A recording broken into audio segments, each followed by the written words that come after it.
2018 সালে এক বুক স্বপ্ন নিয়ে আরব আমিরাতের বুকে প্রতিষ্ঠিত হওয়া হাটহাজারী সমিতি আজ প্রবাসীদের একতা ও নির্ভরতার এক অনন্য বাতিঘরে পরিণত হয়েছে।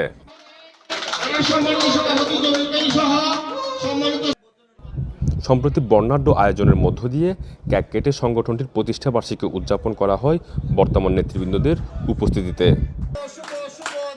এই আনন্দঘন মুহূর্তে বিনম্র শ্রদ্ধায় স্মরণ করা হয় সেই সকল দূরদর্শী উদ্যোক্তা উদ্যোগী কাণ্ডারীদের, যাদের হাত ধরে এবং নিঃস্বার্থ পরিশ্রমে আজকের এই বিশাল পথ চলা সম্ভব হয়েছে। সংগঠিত করেছিল তাদেরই অন্যতম যারা নজরুল হাসান ভাই, শেখ তহিদ ভাই, জয়নাল আবেদিন ভাই, ইশতিয়াক আসিফ ভাই, মোহাম্মদ নোমান ভাই, মোহাম্মদ ইয়াকুব ভাই, মহিউদ্দিন বেলাল রনি ভাই, জামাল উদ্দিন ভাই, খসরু ভাই, জসিমউদ্দিন ভাই, মামুনুর রশিদ ভাই এবং আব্দুল হালিম ভাই, মামুন ভাই সহ সারা পৃথিবীতে আমরা শ্রেষ্ঠ মানবিক সংগঠন হিসেবে রূপ নেওয়ার জন্য আমরা এই প্রতিষ্ঠা বার্ষিকী আমাদের শপথ হোক এটাই। আমি যারা এখন নির্বাচিতভাবে এসেছে, নির্বাচিত হয়ে এসেছে, তারা আল্লাহর রহমতে সাংগঠনিক কার্যক্রম এগিয়ে নিয়ে যাচ্ছে।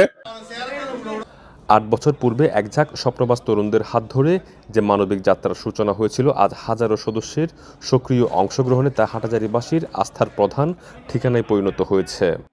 এভাবে আর ভবিষ্যতে কার্যক্রম এভাবে সুন্দর করে পরিচালিত হইব। আজ থেকেই 8 বছর আগে এই দিনেই আমরা কিন্তু কিছু গুটি কয়েক তরুণ স্বপ্ন দেখেছিলাম হাটহাজারী সমিতির নামে একটা সংগঠন। এই একটি প্ল্যাটফর্ম তৈরি হওয়ার কারণে আজকে এসে দুটা কথা বলতে পারতেছি, দুইজনকে মানবিক সাহায্য করতে পারতেছি। উক্ত অনুষ্ঠানে কেন্দ্রীয় কমিটির সভাপতি, সাধারণ সম্পাদক সহ বিভিন্ন শাখা কমিটির নেতৃবৃন্দ এবং সাধারণ সদস্যগণ উপস্থিত ছিলেন। এই আনন্দঘন মুহূর্তের স্মৃতি ধরে রাখতে কেউ নিচ্ছিলেন সেলফি, কেউ বা নিচ্ছিলেন ভিডিও, কেউ বা মেতে উঠেছিলেন আনন্দ আড্ডায়। সমিতির কর্ণধাররা দৃঢ়ভাবে বিশ্বাস করেন বিগত বছরগুলোর মতো সামনের দিনগুলোতেও সংগঠনটি প্রবাসীদের অধিকার রক্ষা এবং ভ্রাতৃত্বের বন্ধন অটুট রাখতে বদ্ধপরিকর থাকবে।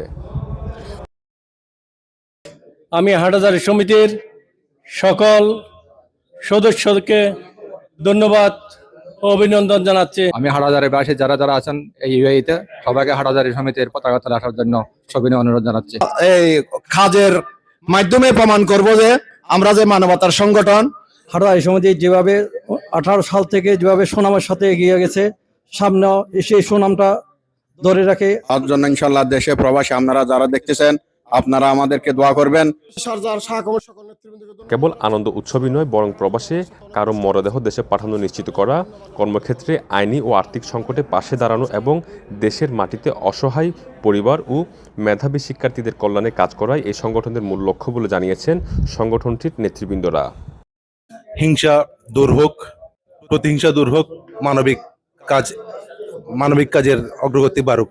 পদার্পণের মধ্যে 9 বছরের মধ্যে যাচ্ছে, আগামী দিনগুলো সফলতার মাধ্যমে মানবিক সংগঠন আজকে প্রতিষ্ঠাতা বার্ষিকী উপলক্ষে আমি সবাইকে শুভেচ্ছা ও অভিনন্দন। অনুষ্ঠানের শেষ পর্যায়ে বর্তমান বিশ্ব এবং দেশের অস্থির পরিস্থিতি থেকে মুক্তি এবং আত্মমানবতার কল্যাণে মহান আল্লাহর দরবারে বিনম্র চিত্রে মোনাজাত করা হয়। মেহরবানি করি আল্লাহ এই সংযুক্ত আরব আমিরাত সহ বিশ্ব যে একখান সমস্যা সরল আল্লাহ আপনার গায়ে মদত দিয়ে সমস্যা সমাধান করে দিও, আল্লাহ সম্পূর্ণ করে দিও।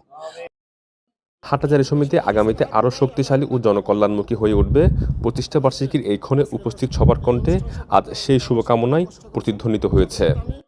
মাগফিরলি আল্লাহুম্মা ইন্নাকা আফুন তুহিব্বুন করে আরবি অনুরে শান্তিভাবে বসবাস করবে, আল্লাহ তৌফিক দান। ইশতিয়াক আসিফ, চ্যানেল 24, সংযুক্ত আরব আমিরাত।